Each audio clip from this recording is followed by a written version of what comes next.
Hey guys, I know it's been a long time and I've been doing a horrible job of actually using this YouTube channel to its full potential. It's just because I've been so busy covering the LCS for the past 10 weeks. Very thankful to GameSpot for letting me do that, and also we started Game Center. We've done the first two episodes, doing another one tomorrow. So it's been very busy. So I need to get back to video blogging on the channel again.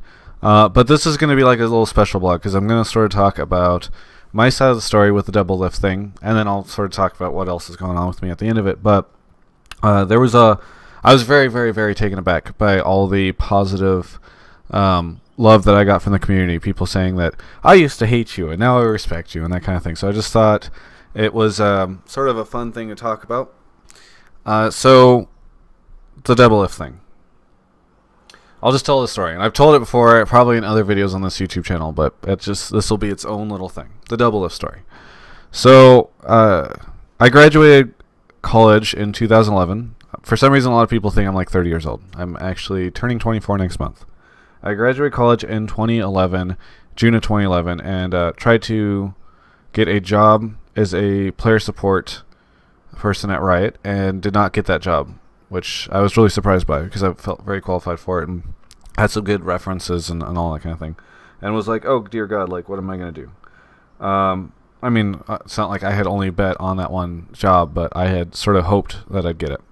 I was really depressed. So July rolls around, and I decided to get a job at Activision doing quality assurance on Modern Warfare 3, and I didn't really like that job that much because it was sort of it was just a bad QA job. Like, I wasn't working with the company at all.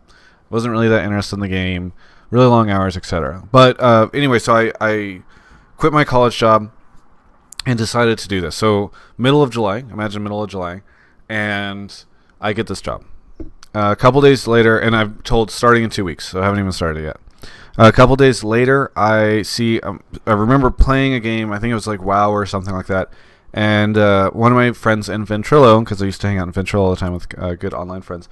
Actually, I think the person that read it is now working at Riot. Just a friend of mine that ended up getting a job, so it's kind of a funny story. But he read the title of this Reddit thread that was like, "Hello, my name is Doublelift, formerly of Team AG, and today I became homeless." AMA, or something like that. So I instantly alt-tabbed out of this and went to go look at the thread. Doublelift claimed in his video, and I was sort of giving him shit about this on Twitter, that I was a big fan of his after DreamHack. Things I knew about Doublelift at that point in time when I saw this thread go up. He went to DreamHack and competed in Season 1 Finals for League of Legends eSports. He played Blitzcrank, and he zoned a Ashe out of her own fountain as Poppy. That was it. I didn't know what he looked like, what he was like, how old he was, etc. Outside of the information he provided in the thread. So wasn't a big fan of his. In fact, wasn't a huge fan of League of Legends esports at the time.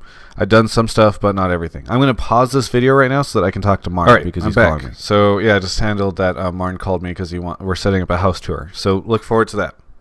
Anyway, where was I? I know you guys just saw it a second ago because I literally just stopped talking about it. Oh yeah, so I didn't know anything about him. I wasn't super into League of Legends esports at the time. I'd actually gone to WCG NA finals in LA, so it was a little bit, but I didn't know very much about it at all. I was really into StarCraft esports, so that's a different story and a different video that is out there somewhere on the subreddit. So didn't know much about this guy at all, but he was trying. He's like, I need to get into college, so I just need a place to crash until I'm in college, and I had at the time an apartment room that was opening up, a room in my apartment that was opening up, and I decided that I would.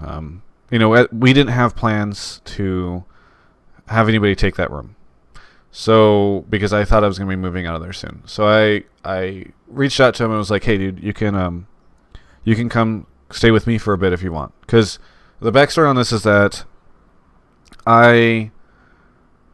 the summer before I went into college, my mother moved in with her boyfriend, and so I actually didn't really have a place to stay. So I just sort of bounced around from friends' places during that summer, which was cool. Like it wasn't like a big deal. It wasn't like I'm homeless. It was just like I'm gonna chill at places because I could have gone back and stayed with my dad for the whole summer, but I didn't really want to do that. So because he lived far away from all my friends, so I just sort of felt like I understood his plight.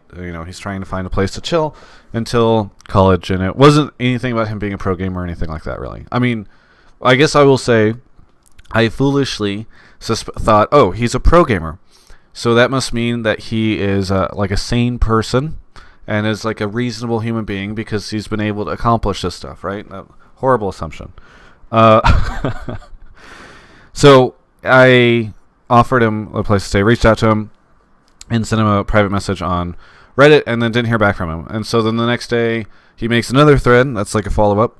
He's like, oh, here's the thing. Still haven't figured out exactly what I'm going to do. But, yeah. So I emailed him, or no, I posted in the thread and then private messaged him again. And didn't expect to hear back from him. Never expected to hear back from him, because I know he was getting a lot of community support at the time. And so, but all of a sudden, I got off of work. It was the afternoon of that day, and got a message from him. It's like, that's great, dude. Like, if you want to pick me up, I promise I won't stay for long. This is in the message. He mentioned that in the video. And so I grabbed my friend who was moving out, roommate that was about to leave, and he was a friend of mine, and he was aware somewhat of League of Legends eSports. And I'm like, we're going to go down to Irvine, because in the time I lived in Long Beach, and Irvine was about a 20-minute drive south, and that's where he was staying for the time being. So I remember being like, hey, dude, we'll meet at like the Yard House at the Irvine Spectrum. He's like, actually, just meet me at the Apple Store because I don't have internet, and I can just stay connected to the internet if I'm in the Apple Store. So I'm like, okay. So I walk into the Apple Store, and I look around, and there is this Asian kid on Reddit, and I'm like, that must be him. So I walk up to him, I'm like, hey, Doublelift? And he's like, yeah, Travis? I'm like, yeah. I'm like, introduce myself to him, introduce him to my buddy. I'm like, we'll go buy you dinner at Yard House, and we'll all sit down and talk about like what's up with you and what we can do or whatever.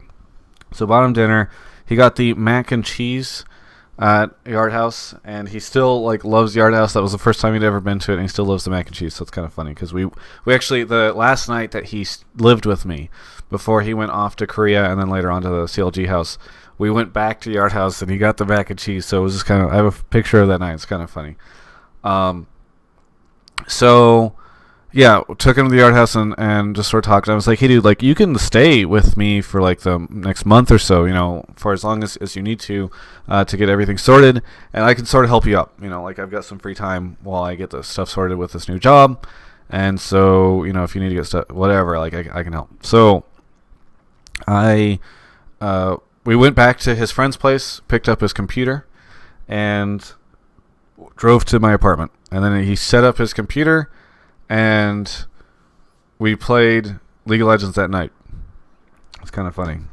So, anyway, over the next week or two, we hung out, and it's very funny because I remember, so like within 3 days later, we went to MLG Anaheim 2011 because I had already been planning on going, so he decided to go because he knew that there were going to be some riders there, like Matt Marcoux, because at the time League of Legends was like possibly going to be picked up by MLG. It's so funny because I remember going to that MLG Anaheim with him and being like, dude, maybe you'll be here next time with UNR, which was the team that he was on.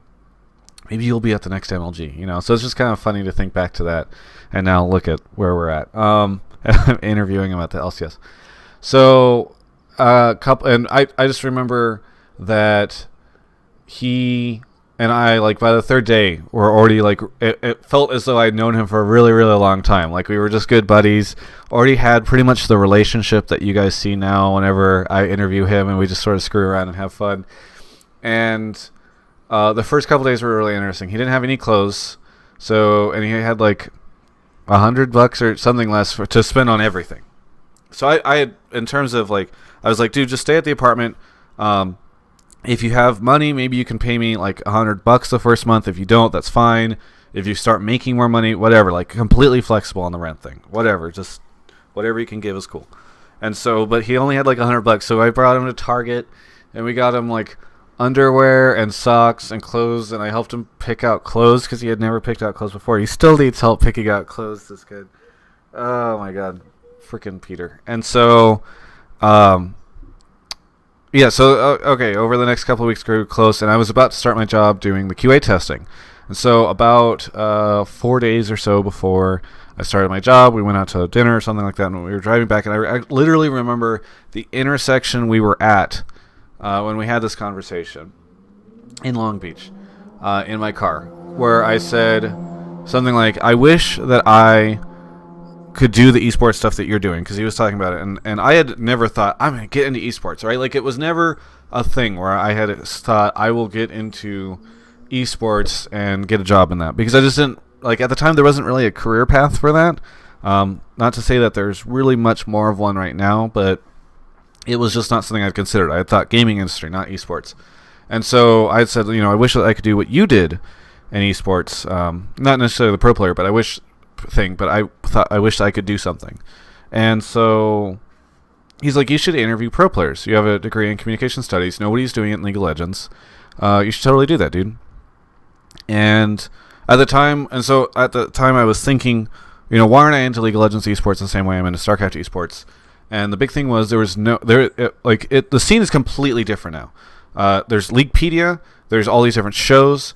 Players do vlogs. Like, the LCS does pieces on all the different teams. But at the time, there was no way to find out anything about these pro players, to find out anything about what the esports stuff was like, outside of like watching pretty shitty tournament streams at the time, which didn't really even have like replay stuff set up yet, or not replays, but spectator stuff. And although some of the pro players streamed, and they were all immature people. Like, Hotshot back then was horrible. So it was completely inaccessible. So I'm like, all right, well, why do I like the StarCraft stuff more? And it's, well, because there's all this content around it that I can sort of figure out stuff about it. So I'm like, okay, how can I help like League of Legends esports? So the big thing for me, like the flagship thing in the StarCraft community that worked, was Stay the Game. And that was a weekly podcast with a bunch of pro players, and it really helped me know what was going on in the scene, and it helped me introduce me to different players and who to root for in different teams, and I just listened to it every week and figured it out.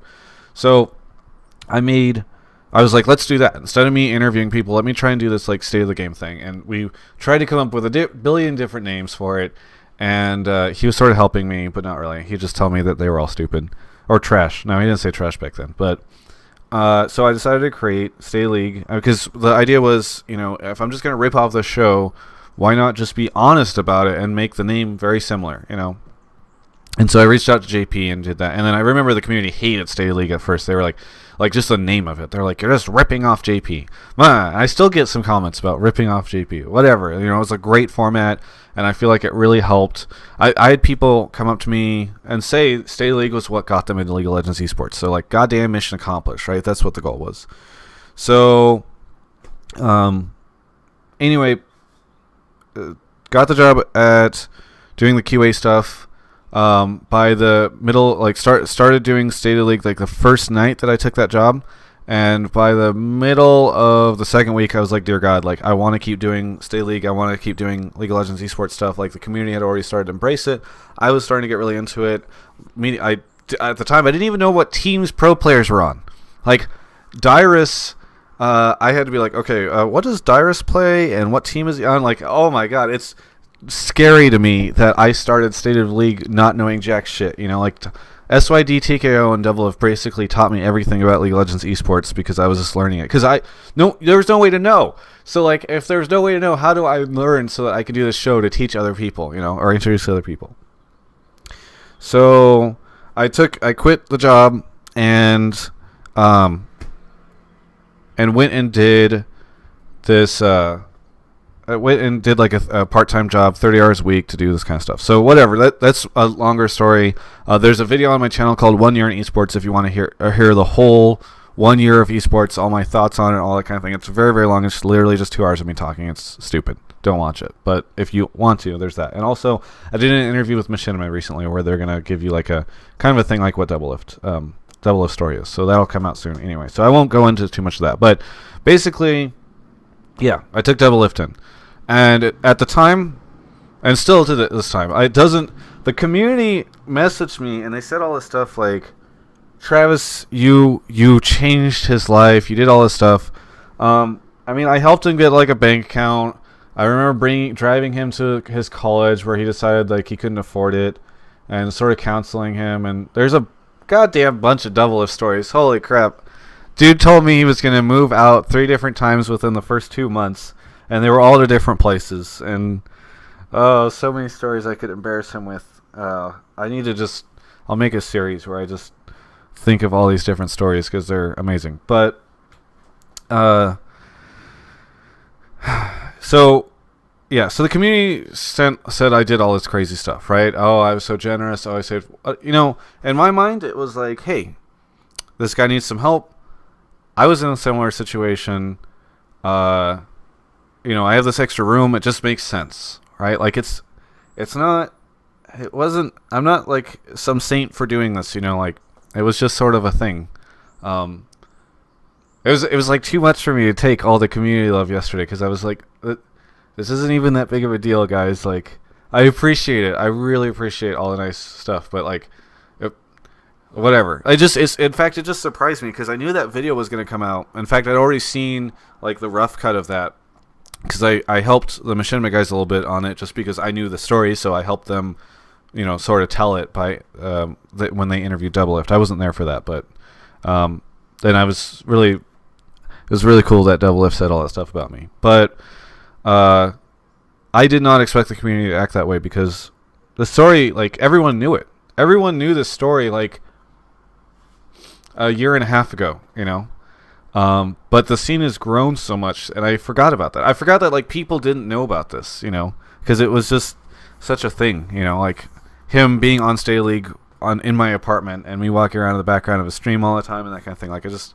forgot it. So I don't know. It's not that big of a deal.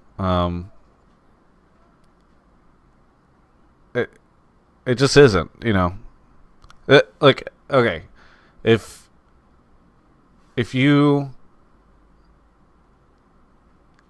okay, I guess the lesson is, right, like, hey, I did this, and at the time I didn't even think it would do anything for me in esports, and Doublelift, like, I gave him a place to stay and a chance to like stabilize the situation and become a pro gamer and get on UNR and then get on CLG and now be like literally world famous to the fact that he'll just get recognized in Korea and all this kind of stuff. In return, he gave me like, hey Travis, you should do this stuff, and really like I attribute my career in a lot of ways to just that idea, right? Like certainly I did a lot of hard work, etc. Like goddamn, like it's not just that one little noob that told me this idea, right? But we both sort of helped each other out, and so the lesson there is like, just help people because it'll just come back to help you, right? Like it'll come back eventually, and it's not why I did it. It wasn't because I thought that I'd somehow get something out of it, but like it's just a thing, So I don't know. Just hey, that's how I've always lived my life, and it always tends to work out. So just I would recommend to you like help people because it'll come back. I had some story I wanted to tell. Oh, yeah, the funniest story about this is, or one of the funniest stories about this is that, like, when I was in Korea with Peter, last summer, I remember we walked to a little mini mart nearby, and he never closed the freezer door. Like, the entire time we were living together, I would just walk into the kitchen, the freezer door would be wide open. For how many hours, I would never know. And, like, everything would be half melted and all this kind of thing. And it was just very funny. And so we went to this mini mart, and he decides to get an ice cream, and he slides open the thing and reaches in to get the ice cream, and then just walks away. It doesn't close the freezer door. And I'm just like giving him so much shit, right? Because like he still did it even after he lived with me. But anyway, that got us talking about the whole living together thing, and I remember he was like, yeah, dude, let's just agree to never, like, we just accomplished all of this on our own, right? Like, don't ever tell this story again. Like, when we write our biographies, like, many, many years down the line, it was like all me and all him, and we just did it on our own. And so now he's ruined that agreement. So now everybody knows that we helped each other and we're inseparably bound. So anyway, I know this is like going to be in 20 minutes. It's not a super well cut machinima piece with a bunch of B-roll, and that's whatever. But that's my side of the story from the Peter thing. I know he gets, for what it's worth, Peter gets a lot of hate from the community. Everybody's like he's a cocky bastard. And if you just hung out with him for 15 minutes, you would really like him. Pretty much everyone would. He's like a very good guy. He talks a lot of shit, and it just ends up being hilarious. And just look at it as entertaining, because really, like, that's just Peter, you know? That's just Peter. He's a funny, good guy, and he makes the scene about 10 times more entertaining. My God, I wish somebody over in Europe would act like that, because that would just make EU LCS a lot funnier to me. And he, whatever, he speaks his mind. It's a good thing. I like it. And he's a good guy. I was lucky to have him as a roommate, and maybe at some point again in the future we'll live together. I don't know. Anyway, that's been my blog and my story with Doublelift, my side of the story. I hope you guys liked it, and I'm going to try and keep the YouTube more updated. I've been really busy with eSports stuff. There's some cool stuff in the pipeline for GameSpot eSports, and then I've been dealing with some personal shit that's kind of frustrating, but it's sort of the way life goes. So just know that I very much appreciate all the nice words that you guys give me, and eSports and the community and stuff. It really helps. I think this is the way it is for all people. Like, I'm very lucky to have the position that I do in eSports, whether that's because of Doublelift or because of me or because of you guys or all of us together.